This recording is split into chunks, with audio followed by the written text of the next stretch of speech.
All right, we are joined by Scott Kennedy to help us break down Monday night's matchup between the Falcons and the Philadelphia Eagles. You can follow Scott Kennedy on YouTube, youtube.com/Scott Kennedy. He does amazing work with Sports Illustrated, covering the Atlanta Falcons. Scott, what's up, man?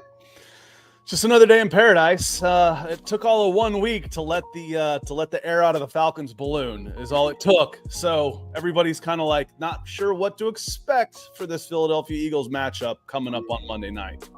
Yeah, there's a lot to get into. We're covering top matchups to watch. We're covering X factors, score predictions, and more. Let's jump right into this thing. Week 2, dude, what is the current state of the Atlanta Falcons heading into this week? The current state for the Atlanta Falcons seems to be the typical state for the Atlanta Falcons, which is what the hell's going on? What the hell's going on out here? That's, kind of the franchise default mode. They spent a ton of money on Kirk Cousins. They put him in bubble wrap over the course of the preseason. Is he hurt? Is he not hurt? And then they don't play him at all in the preseason. They don't play anybody in the preseason. Then they go out against the Pittsburgh Steelers and they look like they're treating it like a preseason game. Like we're going to just try and keep everybody healthy out here and see if we can get through it. They ran an offense that Kirk Cousins has never run before, in a formation he's never run before. And this is a 12-year veteran coming off an injury. So we don't know. No idea. Are you planning on keeping Kirk Cousins in a shotgun running the pistol, something he's never done before in his life? Are you going to leave him standing back there like a statue the whole time? Are you not going to run any play action? Yeah. We don't know. We don't know. Yeah, that's shocking to me because I thought the offense would be very interesting this season, and they definitely came out sluggish. Not unlike the Eagles, who first 2 series, it looked bad. They're sloppy, but all things considered, they still put up 34 points. Jalen Hurts struggled at times, but I want to talk about matchups, dude. What is the biggest matchup to you between the Falcons offense and the Eagles defense? Well, it may end up being the most fun matchup. Might be right up the middle.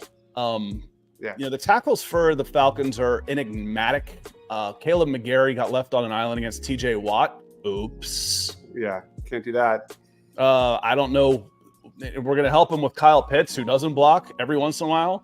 But I think what's going to be interesting to me is the middle of the defense, where it's just there's so many fun players to watch on the Philadelphia Eagles defense. But you bring up a couple of Georgia boys up there, and Jordan Davis and Jalen Carter, who a lot of Falcons fans watch because they kind of wanted to draft Jalen Carter in that 8 spot. And the Eagles are going, wait, he's fallen to us? Really? Thanks, Falcons. Thank you.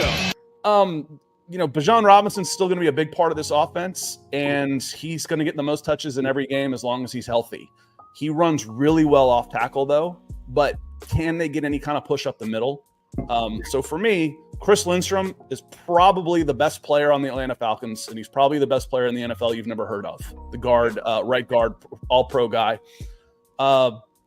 Drew Dahlman, pretty good in the run game, center.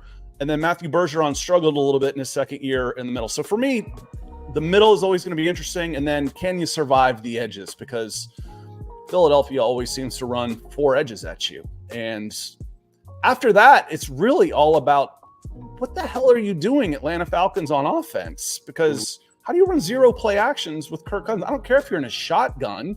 You can still run play action out of the shotgun. So the matchups are the matchups. But right now, the Falcons are looking internally. We're looking at the Falcons. Like, what are you doing? And it doesn't necessarily matter who you're playing, because if they play like they did against the Steelers, it won't matter who they're playing. Yeah, I like the matchup between the Falcons offensive line and the Eagles pass rush. Obviously, you mentioned TJ Watt, who was eating last week. But, the Eagles pass rush isn't like years past. Bryce Huff was basically non-existent week 1. They've got some other guys like Josh Sweat didn't really do a lot. And Brandon Graham, this is his last year. So I want to see a more improved pass rush in week 2.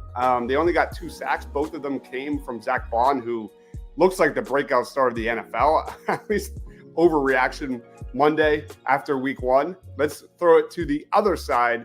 Biggest matchup to watch, Falcons defense versus the Eagles offense.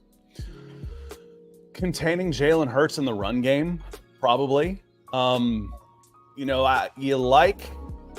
like the Falcons have really improved on the defensive side of the ball with a couple of their additions. Jesse Bates is really good. Justin Simmons is really good. Somehow, though, the Eagles have the Steelers have one skill player, and they were able to isolate him in George Pickens. Yeah. How does that happen? I want two guys on.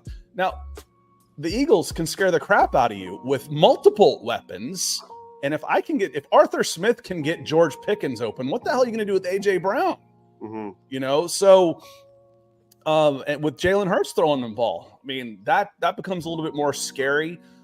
Running quarterbacks have always just killed the Falcons. That goes way back. Not that everybody else hasn't. I think they've got the 5th worst winning percentage all time in the NFL.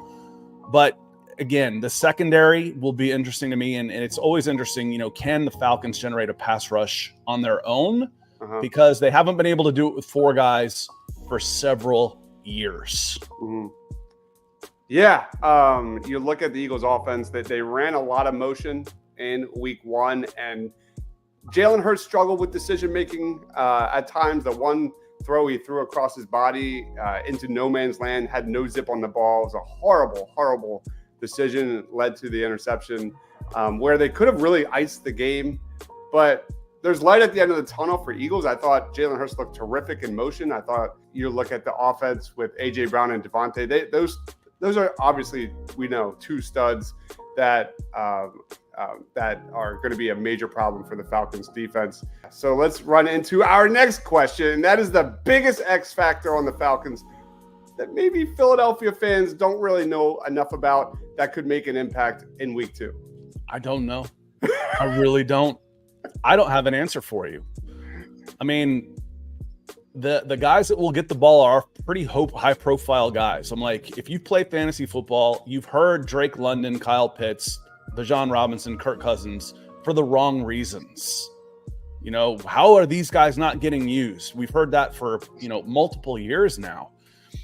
Tyler Algier, the running back, he had 1,000 yards the year before, set a Falcons rookie rushing record. The year before the Falcons drafted Bijan Robinson, is probably the best skill player that you haven't heard of.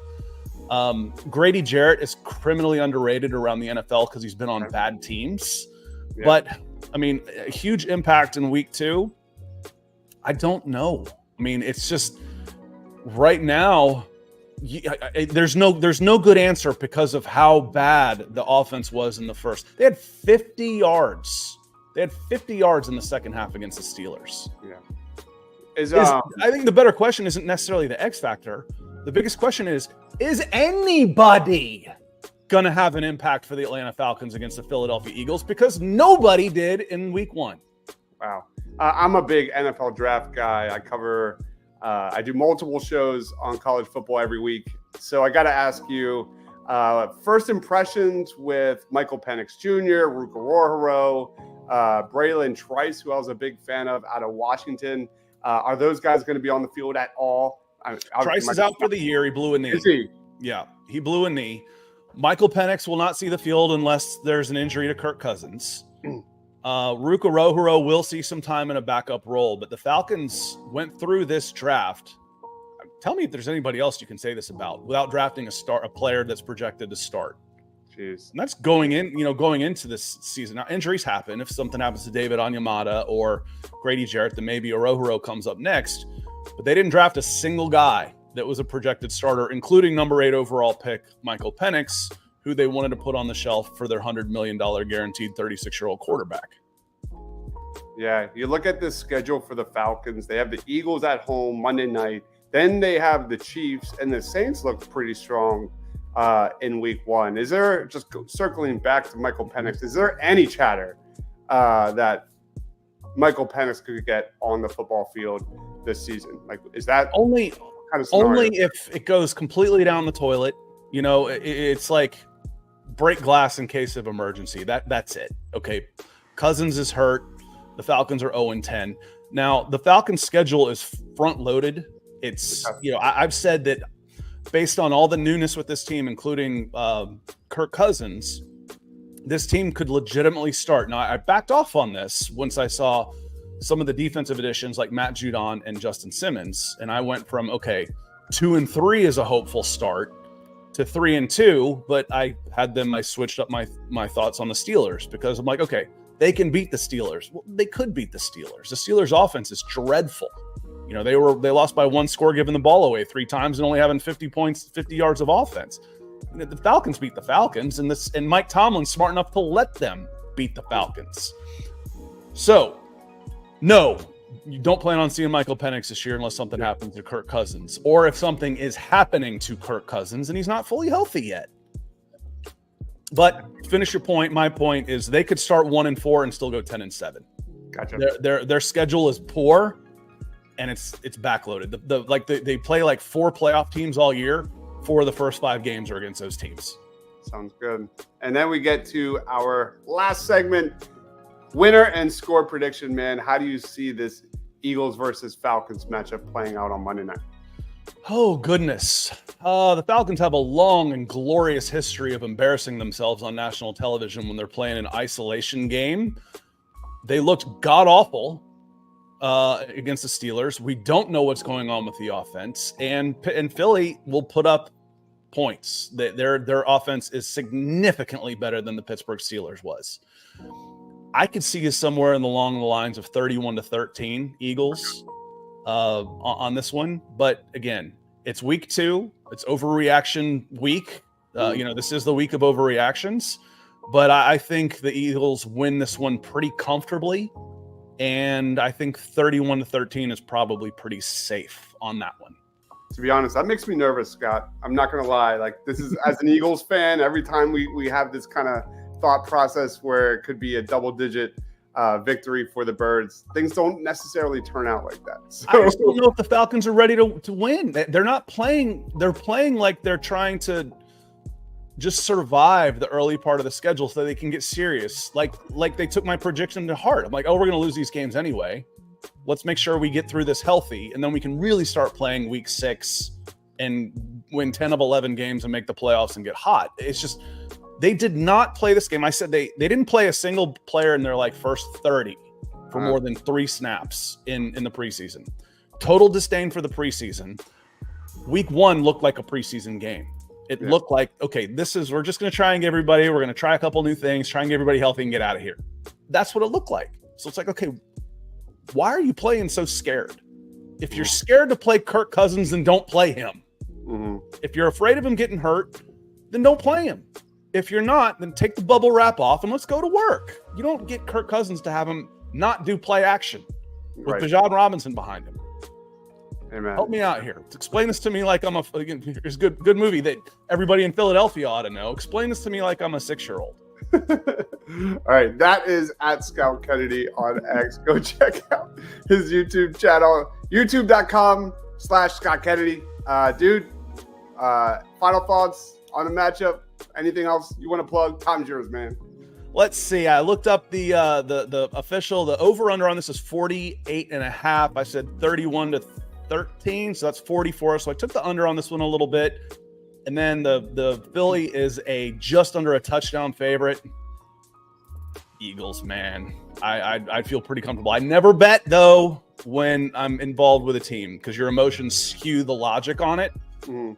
But there's a lot of logical reasons why the Eagles beat the Falcons by 2 scores.